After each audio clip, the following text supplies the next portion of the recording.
룻기 3장 우리 하나님 말씀 제가 지금 하겠습니다. 예, 우리는 룻기 1장을 통해서요, 나오미와 룻이 처해 있는 상황이 아주 절망적인 상황임을 보게 됩니다. 남편을 잃고 또 두 아들을 모압 땅에서 묻어야 했습니다. 그리고 경제적으로 생계가 막막한 아주 절망적인 상황입니다. 룻은요, 모압 여인으로서 이스라엘 백성들이 꺼려지는 이방 여인이었어요. 이방인이었습니다. 그런 상황에서 오늘 3장에 보니까 시어머니 나오미가 며느리 룻에게 지시하는 내용을 주목해 보세요. 전 처음 성경을 잘못 읽으면 이 당시에 부유했던, 강력했던, 친족이었던 보아스를 유혹하라는 말로 들려요. 보세요. 4절 같은 데 보시면 여기에 이제 4절에 보시면 이런 말씀 있죠. 그가 누울 때 눕는 곳을 알아두었다가 들어가서 그의 발을 드러내고 누우라. 내가 해야 할 일을 그가 내게 고하리라 하니. 보세요. 지금 보아스가 누워있는데 들어가서 보아스의 발을 드러내고 누우라고 합니다. 지금 우리 시대의 관습과 상황 속에서 이해하려고 해서는 안 됩니다. 좀 당황스러울 거예요. 뭐 이런 얘기가 성경에 다 있냐고. 그죠? 외간 남자가 자고 있어요. 근데 한밤중에 여인이 그리로 들어가 누운다? 보세요. 그래서 많은 목회자들이요, 룻기 3장을 되게 어려워합니다. 되게 어려워해요. 어떤 사람들은 나오미가 룻에게 남편을 얻기 위해서 불법을 저지르고 부정을 지시하는 것으로 생각합니다. 여러분도 그렇게 보이시나요, 혹시요? 여러분에게도요? 표면적으로 읽으면 그렇습니다. 그렇게 보여요. 근데 이 내용은요, 룻이 부정을 저지르는 것이 아니라 그 당시 하나님의 법에 근거해서 자신의 친족이었던 보아스에게 자신을 구속해 달라고 하는 강력한 청혼입니다. 즉, 성경에 기록되어 있는 사건을 우리의 상황에서 보지 않고 성경의 규범과 말씀 안에서 이해하면 어려울 것이 없어요. 여러분, 시어머니 나오미는 며느리 룻에게 보아스 우리의 친족이 아니냐고 하면서 요구하고 있는 겁니다. 이게 무슨 얘기냐면 하나님의 법 가운데 신명기 25장에 보세요. 신명기 25장 5절 6절에 보시면 이런 법이 있습니다. 같이 읽어볼까요? 시작. 형제들이 함께 거하는데 그들 중 한 명이 죽고 아이가 없거든 그 죽은 자의 아내는 밖에서 남에게 시집가지 말 것이요, 그녀의 남편의 형제가 그녀에게로 들어가 그녀를 아내로 취해 남편의 형제된 의무를 그녀에게 행할 것이며, 이로써 그녀가 낳은 맏아들이 죽은 그의 형제의 이름을 잊게 하여 그의 이름이 이스라엘에서 끊어지지 않게 할 것이니라. 즉, 오늘 본문의 내용은요, 어떤 노골적인 유혹이 아닙니다. 21세기 한국의 상황으로 지금 이 본문을 이해하려고 하면 사회 통념상, 우리나라 관습상 허용할 수 없는 사건을 받아들이게 됩니다. 무슨 19금 같은 것으로요.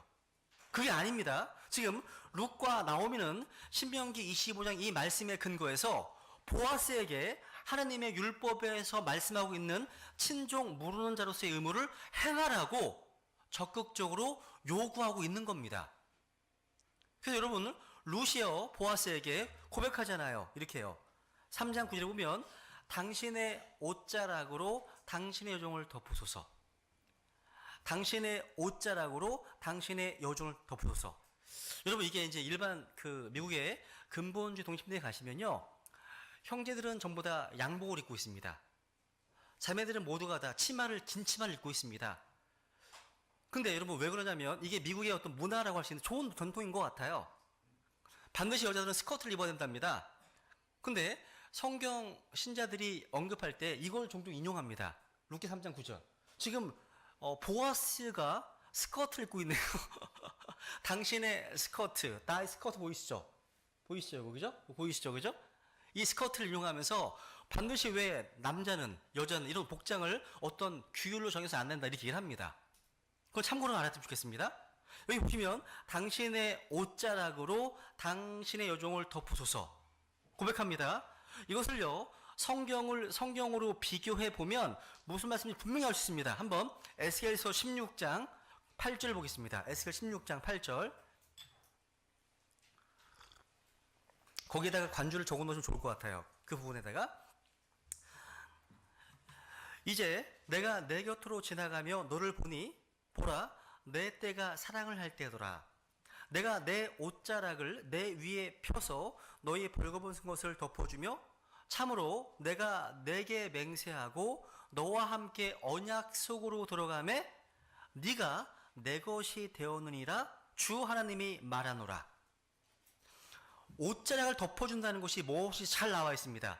보시면 함께 언약 속으로 들어가는 거예요. 함께 언약 속으로 들어가는 것이고 지금 내가 내 것이 되는 거다. 무슨 얘기냐면 자신의 소유가 된다는 겁니다. 룻은요 보아스에게 당신이 나의 가까운 친족이기 때문에 당신의 옷자락을 나에게 덮어달라는 겁니다. 그러니까 율법에 있는 대로 친족 구속의 의무를 이행해달라고 요청하는 겁니다. 룻은요 보아스가 부유하기 때문에 강력한 자이기 때문에 그런 촉을 한 것이 아닙니다. 보아스가 젊어서? 아닙니다. 보아스가 잘생겨서? 아닙니다. 보세요. 아까 보면 당신은 가까운 친족이기 때문입니다. 띄게 되어 있어요. 그러니까 이 말로요. 왜 자신이 밤에 와서 이렇게 행동하는지 고백하고 있는 겁니다. 룻은요. 하나님의 율법에 근거해서 보아스에게 청혼을 하는 겁니다. 그리고 나의 주인이 되어달라고 고백하는 겁니다. 즉 친족 모르는 자로서의 의무를 다해달라고 요구하는 거라는 겁니다. 여기서는요. 보시면 당신의 옷자락으로 당신의 요정을 덮으소서. 이 말씀을 읽으면서요. 제가 예전에 보았던 그림이 하나 떠올랐습니다. 로마 캐톨릭 교황의 옷자락 아래에 세상에 들어있는 모습을 그린 그림입니다. 우리는요. 하나님을 대적하는 땅의 창녀들과 가정한 것들의 어미로서 천주교의 옷자락 아래로 들어가서는 안 됩니다. 거기서 나와야 됩니다. 이것만이 아닙니다. 예수 그리스도의 하나님 되심을 부정하고 삼위일체를 부정하고 성령님의 인격성을 부인하고 지옥을 부인하고 천연왕국이 이미 시작되었다고 주장하는 여호와의 증인의 옷자락 아래 들어가서도 안 됩니다. 또 12단계 비산이 하면서 하나님의 말씀의 오늘을 무시하고 오늘날 많은 문제를 일으키고 있는 신천지 옷자락 아래 들어가서도 안 됩니다. 또 안상원 그런 교회로 들어가서도 안 되는 겁니다. 그러니까 다른 예수, 다른 복음, 다른 영을 주장하는 사람들의 옷자락 아래로 들어가서는 안 되는 겁니다. 우리는 오직 성경에서 말씀하고 있는 주 예수 그리스도로 나아가서 하나님의 은혜를 구해야 됩니다. 여기 혹시 아직 구원받지 못한 분이 계시다면 지금 이 순간 다른 누구도 아닌 나를 사랑하사 나를 위해서 자신의 몸을 주신 예수님께 나아가서 겸손하게 은혜를 구하십시오. 겸손하게요. 십자가에서 자신의 피로 우리의 죄의 문제, 죽음의 문제를 해결해 주신, 그래서 영원한 속죄를 이루신 예수님을 자신의 유일한 구원자 주님으로 모시라는 겁니다. 그 누구도 아닌 우리 주님께 자신을 구속해달라고 요청하십시오. 여기 11절에 보시면요. 룻은 보아스에게 뭔가를 요청하고 있습니다. 요청하고 있어요. 내가 요구하는 모든 것을 내가 너에게 행하겠다. 지금 룻은요. 보아스에게 구속을 요구하고 있습니다. 요청하고 있습니다. 마찬가지예요. 여러분 아까 앞에 보시면요. 룻이요. 타작마당으로 내려가서 보아스의 발치에 누웠다는 것은 룻의 겸손을 보여주는 겁니다. 발치에 누웠잖아요. 그리고 당신의 여종을 옷자락으로 덮으소서. 당신의 여종을. 자신을 보아스의 여종으로 표현하고 있습니다. 여러분 성경에서 타작마당을 찾아보면 다 심판과 연관되어 있습니다. 사무엘하 6장에 보면 나곤의 타작마당이 나오죠. 누군가 심판받아 죽습니다. 사무엘하 23장에 보시면 아리오나의 타작마당에서 한 천사가 7만 명을 죽이는 내용이 나옵니다. 룻은요 이방 여인이었습니다. 이스라엘 회중에 들어오지 못하는 죄인임을 예표하고 있는 겁니다. 즉 에베소 2장에서 말씀하신 것처럼요 범법과 죄 가운데 죽어있는 죄인으로 이스라엘 언약 밖에 있었고 하나님도 없고 소망도 없는 자를 룻이 예표하고 있습니다. 그렇다면 타작 마당으로 내려왔다는 것은 뭐예요? 보아스의 구속이 아니면, 보아스의 긍휼이 아니면 심판받을 수밖에 없는 죄인임을 영적으로 보여주고 있는 겁니다. 우리도 마찬가지 아니에요? 우리 주 예수 그리스도의 구속과 은혜가 아니었다면 타작 마당에서 심판을 받아서 멸망할 수밖에 없는 인생이 아니었습니까? 똑같습니다, 여러분요. 그래서 여기서 룻이요, 보아스에게 나아가기 전에 시어머니 나오미가 며느리 룻에게 몇 가지 지침을 일러주고 있어요.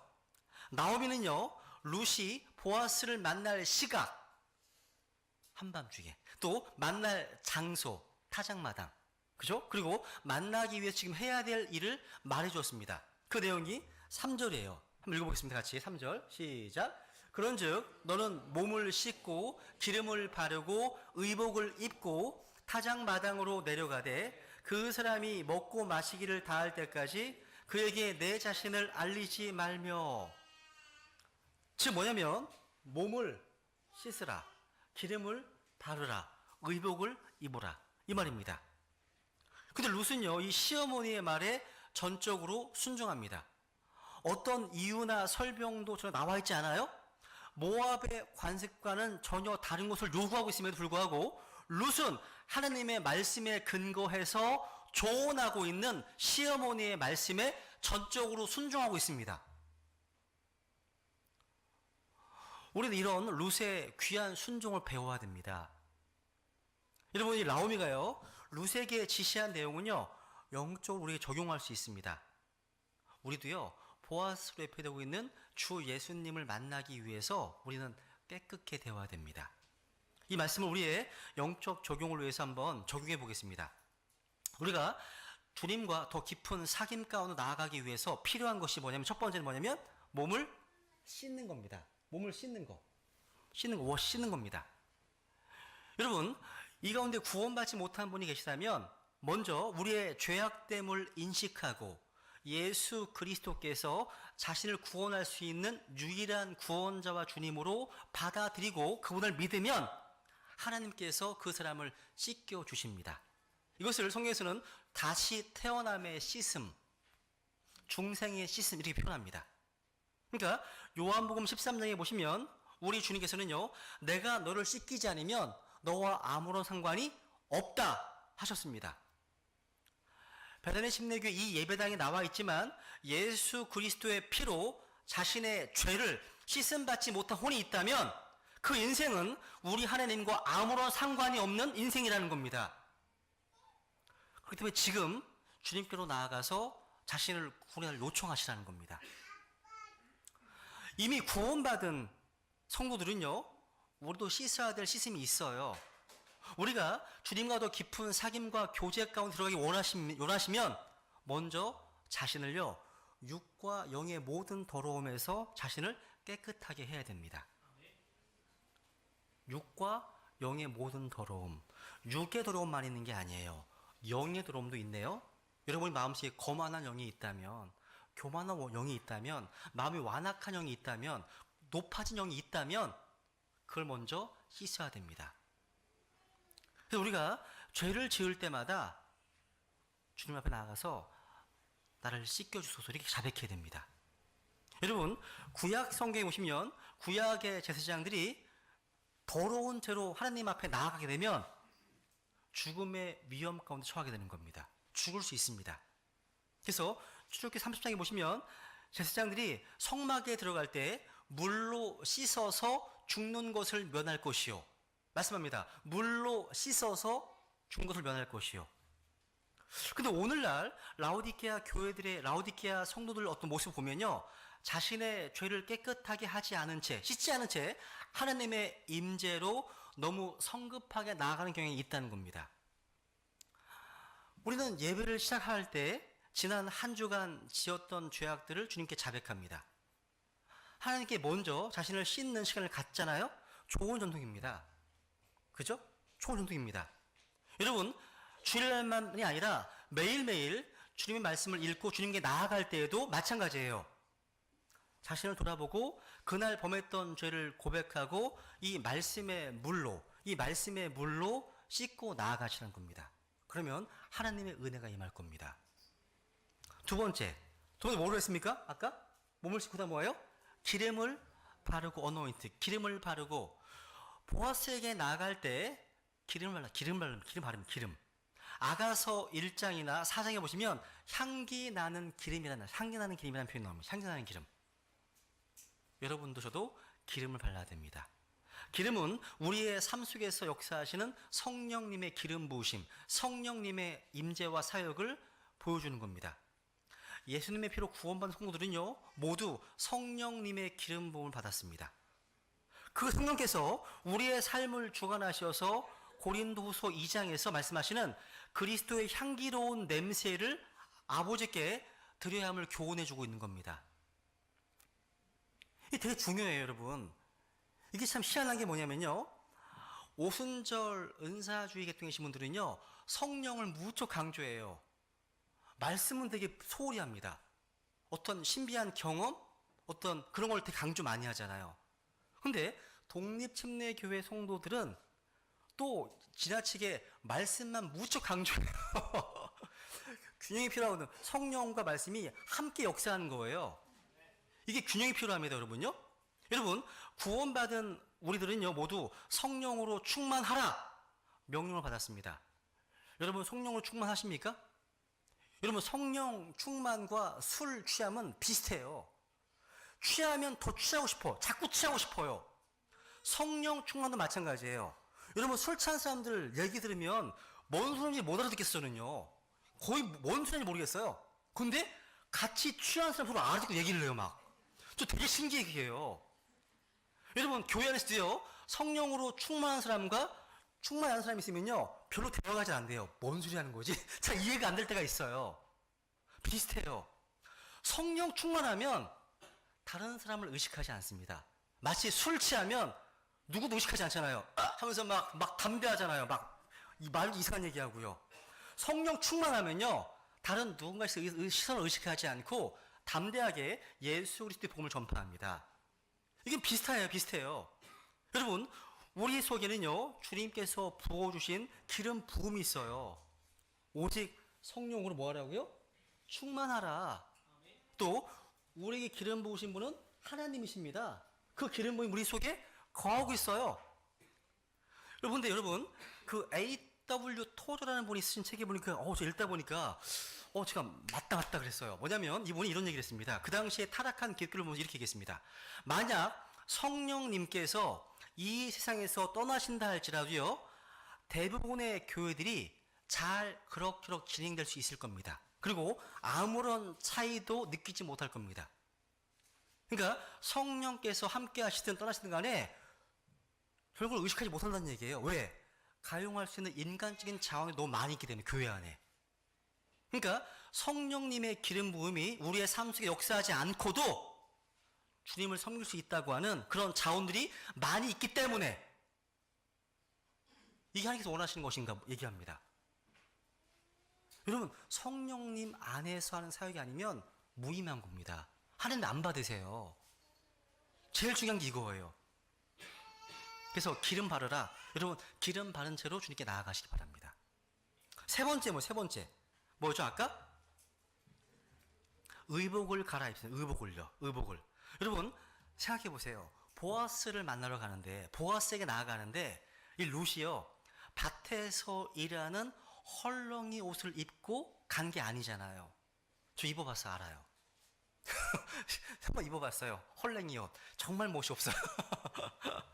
또 룻은요, 과부의 수의를 입고 간 것이 아닙니다. 이 옷은요, 성경에서 아주 중요한 영적 의미가 있어요. 옷이 왜 있어요? 옷이요? 이 옷이 왜 있는 거죠, 우리한테? 성경적인 그 이유는 뭐냐면, 옷은 우리의 몸을 커버링하기 위해서 주신 겁니다. 그러니까 우리 몸을 가리기 위해서 주신 거예요. 근데 오늘날은 드러내려고 하죠? 이거 하나님의 영이 아닙니다. 아니에요. 가려야 되는 거예요. 여러분, 창세기 3장에 범죄한 아담과 이브의 그 수치와 죄를 가리기 위해서 하나님께서 흠없는 짐승의 피를 피 흘려 죽게 하셨고, 그로 인해서 가죽 옷을 입게 해주셨습니다. 가죽 옷, 스킨 코트입니다. 이게 최초의 복음입니다. 복음. 그래서 우리의 구원을 이야기할 때 옷을 입혀주는 것으로 성경은 말씀하고 있습니다. 여러분, 우리의 의는 더러운 뭐 같다고요? 누더기 같습니다. 우리의 뭐가? 의가. 우리의 죄가 더러운 건 이해가 되잖아요. 근데 우리의 의도 하나님 보실 때 더럽답니다. 걸레처럼요. 하나님의 관점이에요. 근데 그럼 우리의 의가 더러운 누더기 같았지만 예수 그리스도 말미암아 하나님의 의로 갈아입게 되었습니다. 누가복음 15장에서 아버지에게 돌아온 탕자에게 가장 좋은 옷을 입히라. 또 베스트 로브. 가장 좋은 옷을 입히라는 그런 아버지의 사랑을 보게 됩니다. 이 옷을 이사야서 61장 10절에 보면 이것을 구원의 옷, 의의 겉옷 이렇게 말씀하고 있습니다. 여러분, 우리 구원받은 그리스도인의 삶은 뭐냐면 우리의 삶은 옛 생활의 수의. 그러니까 시체 입히는 옷이잖아요. 옛 생활의 수의를 벗어버리고 생명의 새로움으로 새 사람을 입는 겁니다. 이게 우리의 삶이에요. 여러분, 우리가 육신에 너무나 많은 치장을 한다면 우리 육신은요 그리스도와 함께 죽었다고 말씀하십니다. 여러분, 한 번 태어난 사람은 두 번 죽습니다. 지난주 점심시간에 그런 얘기 했거든요. 한 번 태어나면 두 번 죽습니다. 두 번 태어난 사람은 한 번 죽든지 아니면 안 죽든지. 무슨 얘기예요? 이 땅에 태어난 모든 사람들은 다 한 번 태어났습니다. 그죠? 그러면 이 땅을 떠날 때가 있죠? 그리고 그 사람의 혼이 둘째 사망이 또 있어요. 지옥, 불못이 있습니다. 두 번 죽습니다. 근데 성령으로 거듭난 사람, 본 어게인한 사람, 다시 태어난 사람은요 한 번밖에 안 죽든지 주님 오시면 바로 올라가든 죽지 않고. 여러분, 두 번 태어났습니까? 두 번? 우리는요 우리 자신의 의로 하나님 앞에 나아갈 수 없습니다. 우리는 오직 예수 그리스도의 의로만이 나아갈 수 있습니다. 이것을 이제 구원의 의리 가운데 임퓨테이션, 전가라고 해요. 전가. 한번 읽어보시면 좋을 것 같아요. 전가. 그러니까 하나님의 의를 나에게 주시고 나의 더러운 그 죄의 누더기를 주님이 가져가셨잖아요. 십자가에서. 이게 전가입니다. 전가예요. 전가. 그래서 한번 읽어볼게요. 에베소서 4장 24절. 같이 읽죠. 시작. 또 너희가 하나님을 따라 의와 참된 거룩함으로 창조된 새 사람을 입을 것을. 맞습니다, 여러분요. 이걸 입어야 되는 거예요. 또 우리는요 깨끗하고 희고 고운 아마포를 입어야 됩니다. 이 옷이 뭐냐면 성도들의 뭐라고요? 의라고 증언하고 있습니다. 네 번째 뭐냐면 보아스의 발치에 누구라는 거예요. 오늘 룻기 3장에 보시면요 무려 4번이나 4절에서 또 7절에서 또 8절에서 그리고 14절에서 보아스의 발을 언급하고 있습니다. 여러분, 신약 성경에서 예수님의 발치에서 시간을 보냈던 여인이 있어요. 되게 좋아하는 여인입니다, 제가요. 왜냐하면 저희 교회 이름과 관련되어 있어요. 베다니의 마리아입니다. 베다니의 마리아가 바로 그 여인입니다. 마리아는요, 예수님의 발치에서 그분의 말씀을 들으면서 머물렀어요. 그래서 누가복음 10장 39절 읽어볼게요. 같이 시작. 그녀도 예수님의 발 앞에 앉아 그분의 말씀을 듣더라. 야, 마리아는 바로 예수님의 발 앞에 앉아서 하나님의 말씀을 들었습니다. 그리고 또 마리아가요 예수님의 발 앞에 앉아서 있었던 때가 또 언제냐면 자기의 형제 오라비였던 나사로가 죽었을 때였습니다. 요한복음 11장에 보면요 그녀가요 예수님의 발에 기름을 부으면서 예수님의 발치에 있습니다. 이 마리아는요 향유를 붓고 자기 머리털로 그분의 발을 닦던 자라고 되어 있죠. 마리아입니다. 그리고 32절에 보시면 읽어볼게요. 시작. 그때 마리아가 예수님 계신 곳에 와서 그분을 보고 그분의 발 앞에 엎드려 그분께 이르되.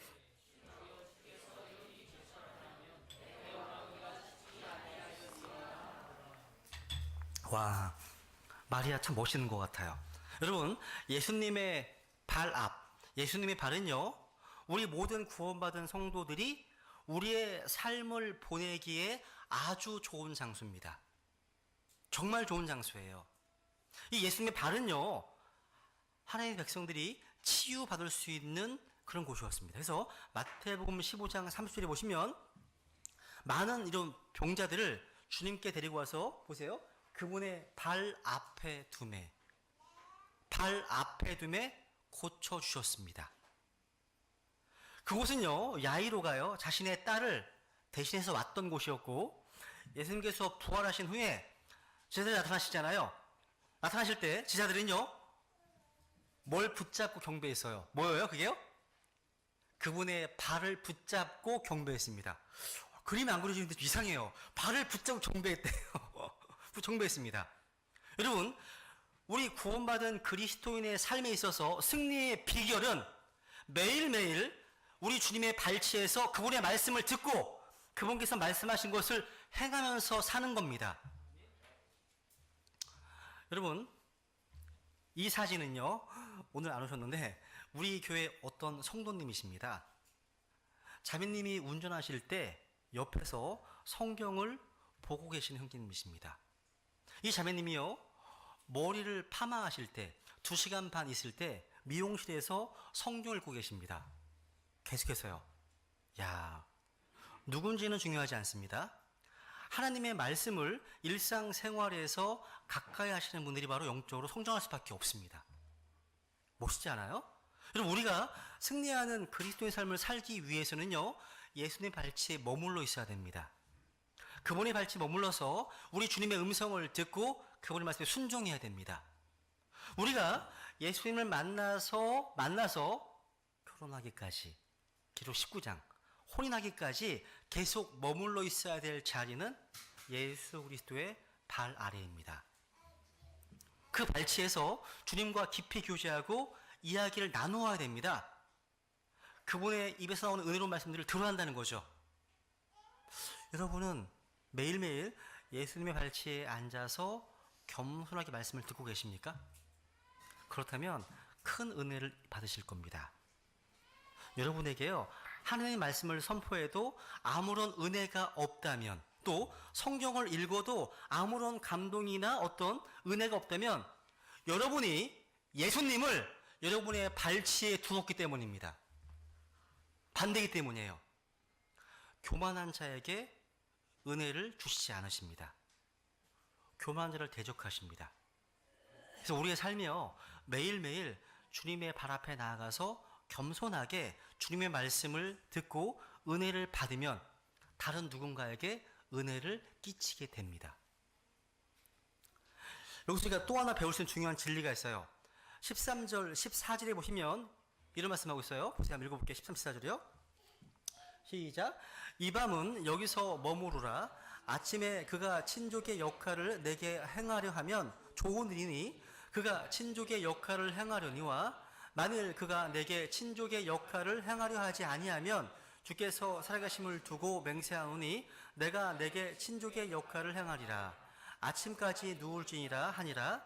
룻이 아침까지 그의 발치에 누웠다가 사람이 서로 알아보기 전에 일어나매 보아스가 이르되 여인이 타작마당에 들어온 것을 사람이 알지 못하여야 하리라 하고, 그러니까 한밤을 보아스와 함께 교제했습니다. 그랬더니 15절 시작. 또 그가 이르되 너를 덮는 노울을 가져다가 그것을 잡으라 하매 그녀가 그것을 잡으니 그가 보리를 6번 대어 룻에게 이어주매 그녀가 도시로 들어가니라. 여러분, 룻은 한밤중에 보아스와 대면하고 새벽까지 보아스의 발치에 누워 교제했습니다. 그 결과 15절에 보니까 집으로 돌아갈 때는 룻의 머리 위에 보아스가 준 선물이 가득 담겨 있었습니다. 그 축복을 나오미에게로 가져갈 수 있었습니다. 즉, 여러분들이요, 각자가 예수님 발치에 앉아서 겸손하게 그분의 말씀을 듣고 순종하면 다른 누군가에게 이 축복을 나눠줄 수 있는 은혜를 소유하게 된다는 겁니다. 넘치도록 부어주시는 거예요. 넘치도록요. 여러분, 매일매일 깊은 교제를 나누시기 바랍니다. 그분을 사모하시기 바랍니다. 여러분, 룻기 2장에서는 룻이 이삭 죽기를 하면서 연명하잖아요. 그리고 그때는 보아스가 룻에게 베푸던 선물들을 받습니다. 근데 거기에 머물러서는 안 돼요. 보아스와 더 깊은 관계로 나아가야 됩니다. 보아스가 베푼 무엇이 아니에요? 어떤 선물, 기프트가 아닙니다. 그 선물을 준 기버, 보아스 그 자체를 소망해야 됩니다. 마찬가지예요. 주님께 주시는 선물, 축복보다 그 축복과 선물을 주신 우리 구주 예수 그리스도를 더 갈망해야 한다는 거죠. 여러분, 주님께 나아가기 전에 먼저 씻으십시오. 그죠? 그리고 기름을 바르십시오. 그리고 의복을 갈아입으십시오. 그리고 그분의 발치에 앉아서 그분의 말씀을 듣고 그분과 깊은 교제를 나누시라는 거죠. 그러면 풍성한 은혜를 소유하게 되고 그 은혜로 말미암아 다른 누군가를 세워주게 됩니다. 공급한 역할을 하게 됩니다. 이렇게 되면 베다니 침례 교회가 얼마나 풍성한 모임이 될 수 있을까요? 그죠? 주의 첫날뿐만 아니라 주중 모임에서 또 구역 모임에서 자신이 한 주간 받은 은혜의 보따리를 풍성하게 교제하고 나누는 모임이 되기를 소망합니다. 마지막 하나만 더 볼게요. 여기요. 룻이 한밤중에 대면하게 되었던 보아스가 어떤 인물인지 굉장히 저는 감동받습니다. 우선 보세요. 룻기 3장에 보시면 보아스가 이제 타작마당에서 추수한 보리를 이제 까불다고 하죠. 탈곡하고서요. 그리고 이제 마음의 즐거운 가운데 곡식더미 끝에 누웠습니다. 누웠죠? 그죠? 누웠습니다. 룻은 나오미가 명한 대로 보아스의 발을 드러내고 누웠습니다. 때는 어느 때입니까? 한밤중이에요. 때는 한밤중입니다. 보라, 한 여인이 자기 발치에 누웠으므로. 여러분, 한밤중에 보아스가 잠에서 깨어나서 자기 발치에 있는 한 여인이 누워있는 것을 보고서 아마 많이 놀랐을 것이라고 생각합니다. 이런 내용이 성경에 종종 나와요. 아담도 자다가 일어나니까 아내가 있네요. 그죠? 야, 그리고 야곱도 자다가 일어나니까 그토록 기대했던 라헬이 아니라 레아가 있네? 아내로? 이런 게 나와요. 황당한 거죠. 보아스도 지금 마찬가지예요. 일어나자마자 너는 누구냐? 라고 했는데 어둠 속에서 상대를 확인할 수 있는 말이라고 이것밖에 없습니다. 룻은 뭐라고 얘기합니까? 나는 당신의 당신의 여종 룻이오니 그럼 당신의 어쩌나 당신의 여종을 덮으소서. 당신은 가까운 친족이니이다. 고백합니다. 룻은 자신이 보아스의 여종인 것과 보아스가 자신의 가까운 친족이라는 사실을 말했습니다. 즉 룻과 보아스의 관계는 가까운 친족 관계입니다. 그러니까 자신을 구속해달라고 요청하는 거잖아요. 근데 이 당시에요, 보아스가 젊은 사람이 아니었던 것 같아요. 나이가 많았던 것으로 짐작됩니다. 왜냐하면 10절에 보면요, 네가 가난하든지 부하든지 젊은 남자를 따르지 아니하므로 얘기하잖아요. 그죠? 그러니까 보아스는요, 룻이요, 다른 젊은 남자들에게 관심을 갖지 않고 단지 하나님의 율법에 따른 권리와 의무를 쫓아서 옳은 행위를 하고 있음을 인정했습니다. 룻의 관심은 부자, 남편, 어떤 젊은 남편이 아니었습니다. 보아스 인정합니다. 그래서 보아스는 룻에게요, 얘기하잖아요. 내 딸아, 주께서 내게 복 주시기를 원하노라. 야, 이는요, 룻의 행실이나 품성을 익히 알고 있기 때문입니다. 11절 보세요. 11절.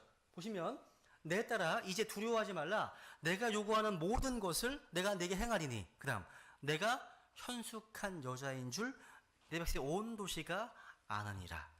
여러분, 내가 요구하는 모든 것, 룻이 요구하는 것은 안식입니다. 안식을 요구하고 있습니다. 그죠? 근데 보아스는 룻에게 내가 요구하는 모든 것을 내가 행해주겠다. 그러니까 룻이 원하는 것을 다 해주고 약속했습니다. 룻이 뭐기 때문에요? 현숙한 여인이기 때문에. 룻은요, 베들레헴 유다에서 모함 여인이라는 것 외에 현숙한 여인이라고 하는 믿음의 좋은 평판을 받았습니다.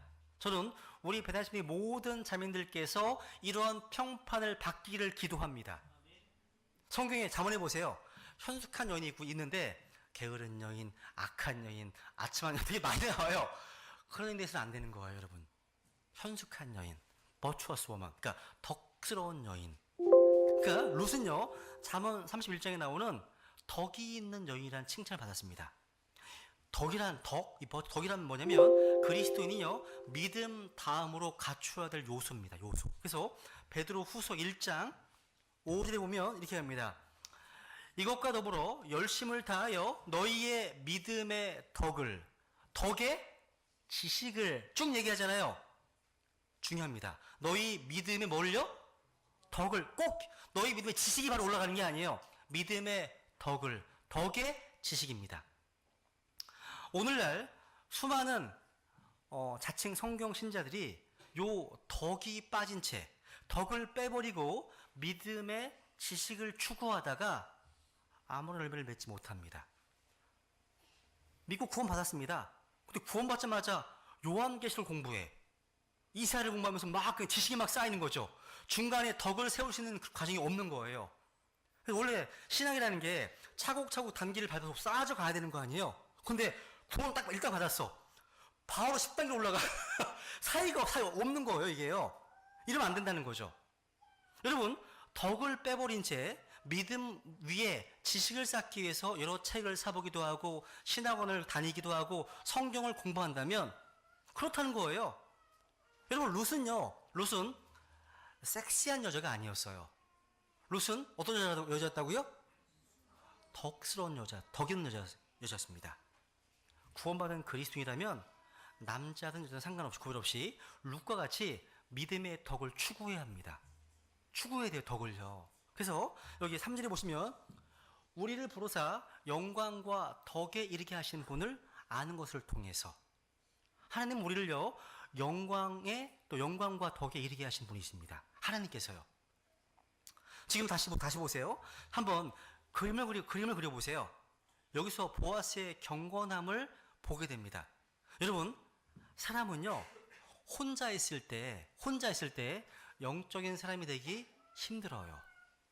그런데 누군가가요 나를 따라다니면서 나의 모든 말과 표정과 행동을 보고 계시다면 어떠실 것 같으세요? 저는요 이게 무슨 병인가 봐요. 옛날에 안 그랬어요. 유튜브에 이제 설교가 올라가고 나서부터는요 대형 할인 매장 이마트 이런 가면요 이제 음식도 잘 못 먹겠고 누가 볼까봐, 누가 나 아는 사람 있을까봐, 이 연예인병 같아요.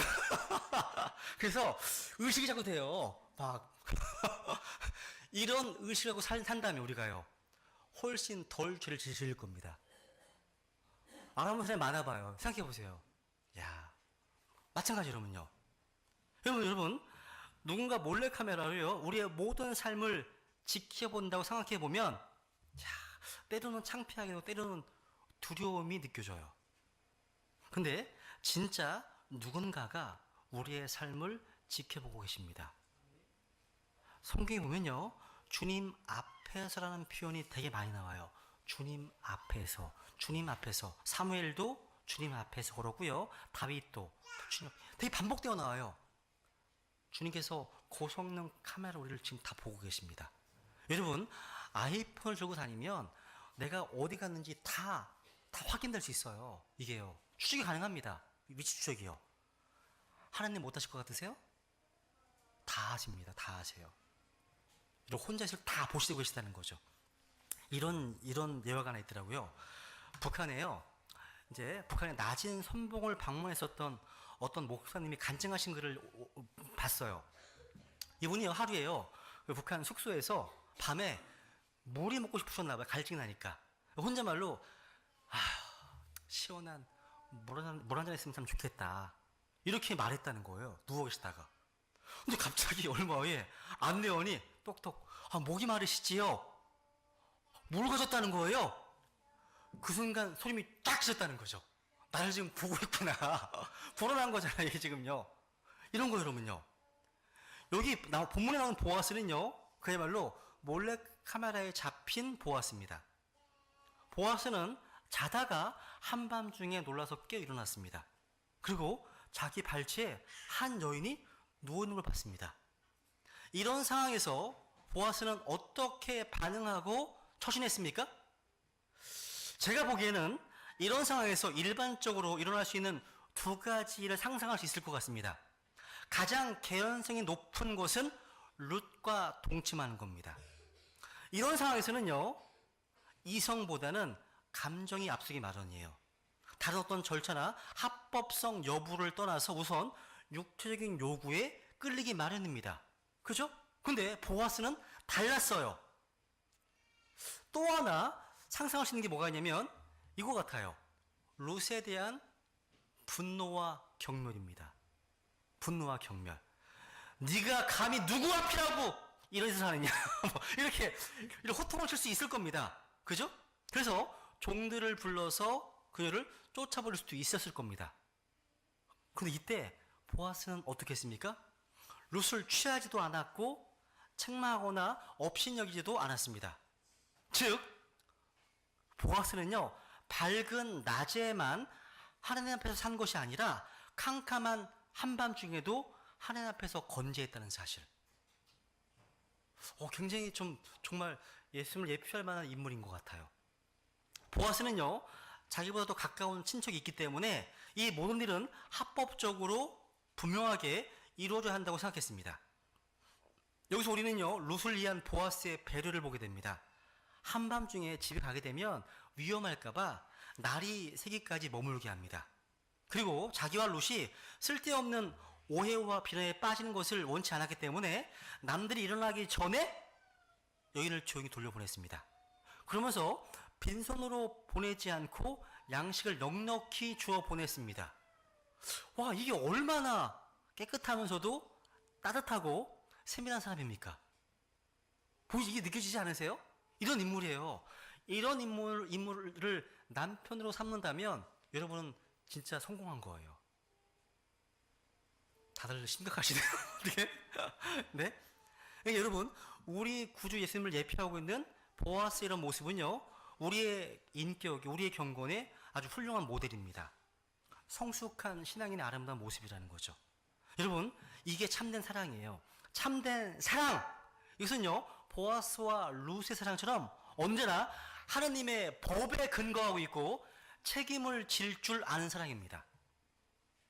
그런데 오늘 이 시대야말로 불법적이고 책임 없는 사랑이 유행하고 있습니다. 이게 마치 사무엘하 13장에 나와 있는 암몬의 사랑 같은 거예요. 이복동생 담을 사랑하잖아요. 근데 자신의 정욕을 채우니까 이전보다 더 미워하네요. 이런 사랑. 여러분, 오늘 이 시대에는요, 육신의 정욕을 해소하기 위한 정욕의 이름으로 처리되고 있는 사랑은 유행합니다. 근데 책임을 질 줄 알고 상대방의 유익을 구하는 진정한 사랑은 고갈되고 있습니다. 그렇지 않으세요? 우리는 보아스와 룻의 사랑을 통해서 진정한 사랑은요, 하나님의 법에 근거하고 책임을 질 줄 알아야 함을 배우게 됩니다. 마지막으로요, 룻기 3장 18절 읽어보겠습니다. 3장 18절. 룻기 3장 18절. 같이 읽겠습니다. 시작. 이에 그녀가 이르되 내 딸아 이 일이 어떻게 될지 내가 알 때까지 가만히 앉아 있으라. 그 사람이 이날 그 일을 끝마치기 전에는 안식하지 아니하리라 하니라. 이제 더 이상요, 룻이 안식을 위해서 해야 될 일이 아무것도 없어요. 모든 일은 보아스가 할 것이고 보아스가 일을 마칠 때까지 룻은 가만히 앉아 있으면 됩니다. 이것은요, 우리 주님께서 십자가 위에서 다 이루었다 라고 외치기 전까지는 아무도 구원받을 수 없었고 진정한 안식을 얻을 수 없음을 교훈해주고 있는 겁니다. 우리는 모두요, 예수님께서 십자가에서 완성하신 것 구속사역 때문에 구원받게 되었고 예수님의 신부가 되었습니다. 우리 주께서는 그 일을 끝마치기 전에는 결코 안식하지 않으셨습니다. 주님께서 이러한 구속을 완성하기 전까지는 가만히 앉아서 있어야 되고 기다려야 됩니다.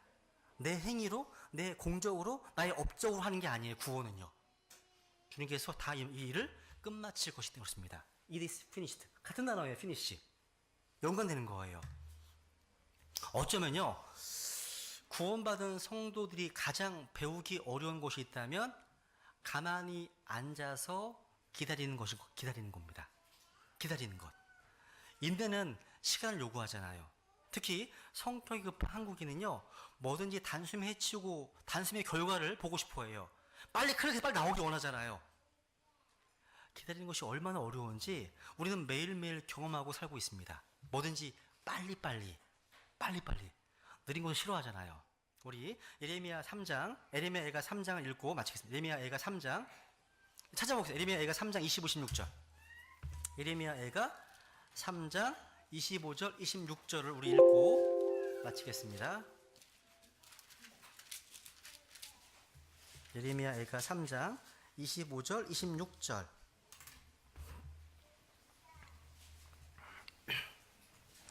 같이 읽죠. 시작. 주께서는 자신을 기다리는 자들과 자신을 찾는 혼에게 선하시도다. 사람이 주의 구원을 바라고 잠잠히 기다림이 좋도다. 지금 룻은 이제 가만히 앉아서 기다리면 됩니다. 보아스가 다 일을 할 거거든요. 그 내용이 룻기 4장에 나옵니다. 우리 잠깐 기도하겠습니다.